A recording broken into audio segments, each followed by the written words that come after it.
Sir இங்கே வாங்க sir, அந்த இடம் நல்லா இருக்கும், அந்த காலத்துல இவங்க கட்டின மன்னர் அவர் குடியிருந்த இடம் சார், டூர் கைடா நம்ம, அவர் தலையெழுத்து என்னவோ நடந்துட்டு போட்டு சார். அதிமுகவை தவிர்த்து வேற எந்த முடிவும் எடுக்க தூண்டியதும் பின்னால் இருந்ததும் அதற்கான காரணகர்த்தாம் யார், அதைத்தான் நம்ம பேசணும். அதை எடப்பாடிக்கு தார்மீக பொறுப்பை கொடுப்பேன், பிஜேபிக்கு ரியலாவே பொறுப்பு இருக்குன்னு சொல்லுவேன். அவரை தவிக்க விட்டதன் காரணமாக தான் அவர் இந்த லைன் எடுத்துட்டு போறார்.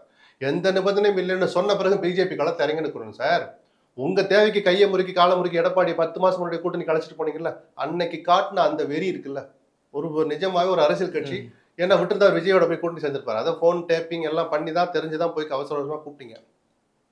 அந்த எஃபர்ட்ல ஒரு 10% எஃபர்ட் எடுத்திருந்தா இன்னைக்கு ஓபிஎஸ் விஷயத்துல அவங்களால சமாதானப்படுத்தி இருக்க முடியும்.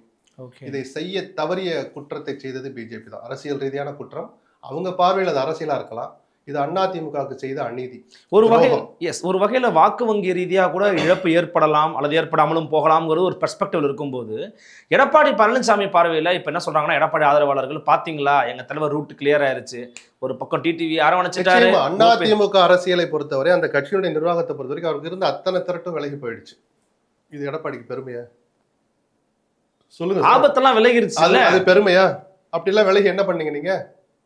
இது ஒரு பெருமையா சார்? இதெல்லாம் நடக்கலைன்றாலும் அவர்கள் தான் சார் கட்சி இருக்கு. சட்ட ரீதியா, நிர்வாக ரீதியா, கட்டமைப்பு ரீதியா, தேர்தல் ஆணையம் மூலமா, நீதிமன்ற தீர்ப்பு மூலமா ஆல்ரெடி கட்சி கைக்கு வந்தாச்சு. இந்த வெத்து பெருமை பேசுறதை விட்டுட்டு தினகரன் விஷயத்துல இன்னைக்கு அவரை முதலமைச்சர் போட்டிடுறாரு, எம்எல்ஏ கூட நிக்க மாட்டேன்ட்டாரு. இதைத்தான் நம்ம ஆரம்பத்தில் சொன்னோம், உட்காந்து பேசுனா உங்களுக்கு த்ரெட்டே இல்லை, முதல்ல நம்பிக்கையோட இருங்கன்னு தான் எடப்பாடிக்கு சொல்லிக்கிட்டு இருந்தோம். முதல்ல உட்காந்து பேசுங்க, அவங்களோட யாரும் இல்லை, அவங்களோட 4 பேரோட இல்லை, அவங்க சேர்க்கிற பேச்சுக்கு இடம் இல்லை, இப்படி சொல்லிட்டு இப்படி விலகி போயிட்டு தான் இருப்பாங்க.